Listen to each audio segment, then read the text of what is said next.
नमस्कार मंडळी, मी प्रणाली. आजपर्यंत घेऊन आलेल्या प्रेग्नन्सी सिरीजमध्ये आतापर्यंत आपण बघितलं की प्रेग्नन्सी प्लॅन कशी करायची किंवा प्रेग्नन्सी प्लॅन करण्यासाठी टिप्स काय आहेत, उपाय काय आहेत.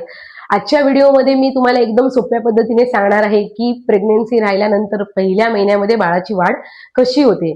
तर सगळ्यात पहिले प्रश्न हा येतो की प्रेग्नन्सीचा कालावधी कसा कॅल्क्युलेट करायचा. तर आपण जसं म्हणतो की प्रेग्नन्सी म्हणजे 9 महिने 9 दिवस. तर हे कधी सुरुवात होते 9 महिने 9 दिवस कॅल्क्युलेशनला? तर ज्या दिवशी तुमची लास्ट पिरियड आलेली असते त्या पिरियडच्या पहिल्या दिवसापासून 280 दिवस किंवा 9 महिने 9 दिवस असा हा प्रेग्नन्सीचा कालावधी असतो. तर ह्याच्यामध्ये पहिल्या आठवड्यामध्ये काय होतं, तर पहिल्या आठवड्यामध्ये आपल्या पोटामध्ये आपल्या गर्भाशयामध्ये बाळ नसतं.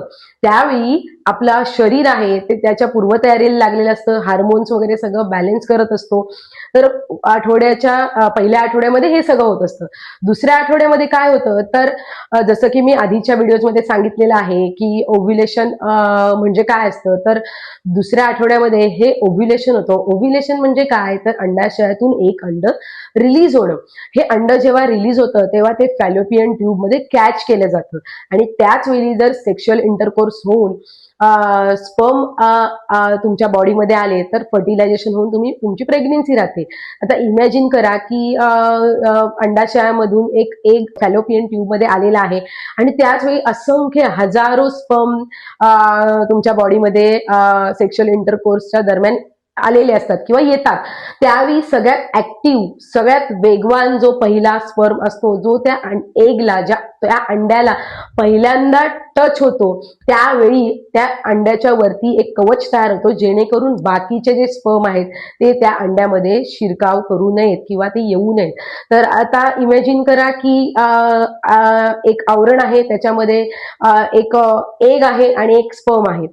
तर आता सगळ्यात पहिलं म्हणजे की मला तुम्हाला हे क्लिअर करायला आवडेल की मुलगी होणार किंवा मुलगा होणार हे स्त्रीवरती अवलंबून नसतं. तर ते पुरुषांमध्ये कुठले गुणसूत्र आहेत, पुरुषांचा जो स्पर्म आहे तो कोणते गुणसूत्र घेऊन आला आहे त्याच्यावरती डिपेंड असतो.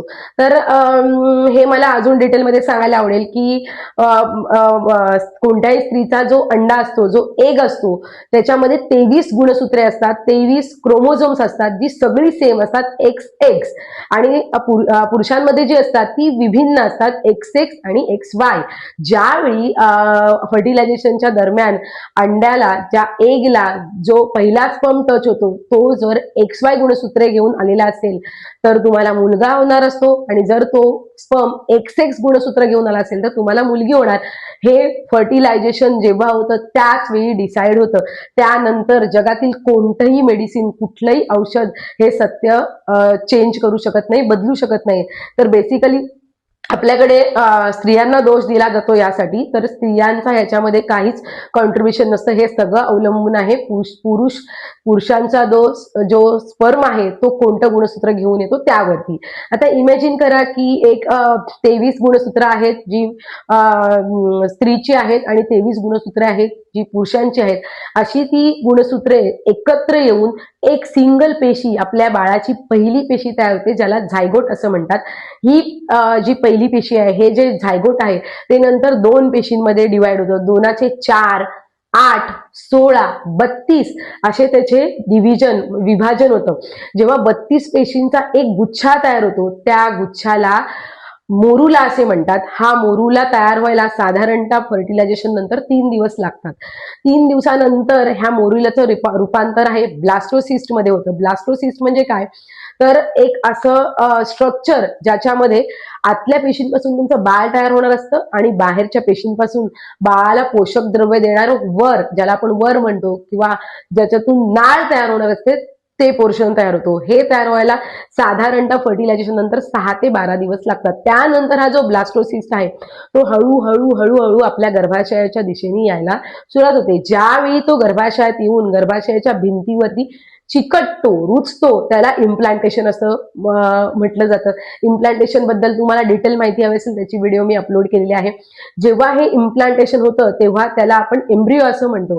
एम्ब्रिओ म्हणजे काय, तर हीच आपल्या बाळाची खरी निर्मिती व्हायला सुरुवात होणार असते. हे सगळं व्हायला साधारणतः 3 आठवडे जातात. आता 4थ्या आठवड्यामध्ये काय होतं, तर सगळ्यात पहिले हे ज्या बाळाच्या आतल्या पेशी आहेत, ब्लास्टोसिस्ट मधल्या ज्या आतल्या पेशी आहेत, ते 3 भागांमध्ये डिव्हिजन केला जातो. एक तर असतो तुमचा एंडोडर्म, त्याच्यानंतर एक्टोडर्म आणि मेझोडर्म. तर ह्या 3 भागांचा वेगवेगळा रोल असतो. ह्या 3 भागांपासून एका भागापासून तुमच्या बाळाच्या नर्वस सिस्टीम म्हणजे मेंदू, पाठीचा कणा त्याची निर्मिती होते. एकापासून बाळाची स्किन, मसल, हाडं हे तयार होतात आणि एका लेअर पासून तुमच्या बाळाच्या अवयवांची रचना व्हायला सुरुवात होते. तर 4थ्या आठवड्यामध्ये मेनली बाळाचा मेंदू आणि हार्ट तयार होऊन त्याचं हृदय धडधडायला लागतं. तर हे सगळं तुमच्या बाळाच्या प्रेग्नेन्सीच्या म्हणजे हे सगळं तुमच्या प्रेग्नेन्सीच्या पहिल्या एका महिन्यामध्ये होत असतं, जेव्हा आपल्याला माहिती सुद्धा नसतो की आपण प्रेग्नेंट आहोत. तर जर तुम्ही प्रेग्नेन्सी प्लॅन करत असाल आणि तुम्हाला वाटत असेल की आपली प्रेग्नेन्सी किंवा आपलं बाळ हेल्दी राहावं, तर आपल्याला माहित नसताना सुद्धा जर आपण कन्सिव्ह ज्यावेळी करतो त्यावेळी तुमचं आहार योग्य असणं, तुमचे विटॅमिन्स चांगलं असणं, vitamin D3, B12, folic acid, calcium, iron हे सगळं प्रॉपर तुमच्या शरीरामध्ये असणं गरजेचं आहे. त्याचं कारण हेच आहे की आपल्याला माहित सुद्धा नसतं की आपण प्रेग्नेंट आहोत आणि आपल्या बाळाला हृदय आलेलं असतं. त्याला नवीन जीव आपल्या पोटात तयार झालेला असतो. तर हे होतं आजच्या व्हिडिओमध्ये. पुढच्या व्हिडिओमध्ये मी सेकंड मंथमध्ये बाळाची काय डेव्हलपमेंट होते ह्याच्याबद्दल डिटेल माहिती सांगणार आहे. आजची व्हिडिओ आवडली असेल तर नक्की लाईक करा आणि अशाच व्हिडिओ बघण्यासाठी सबस्क्राईब करा. थँक्यू.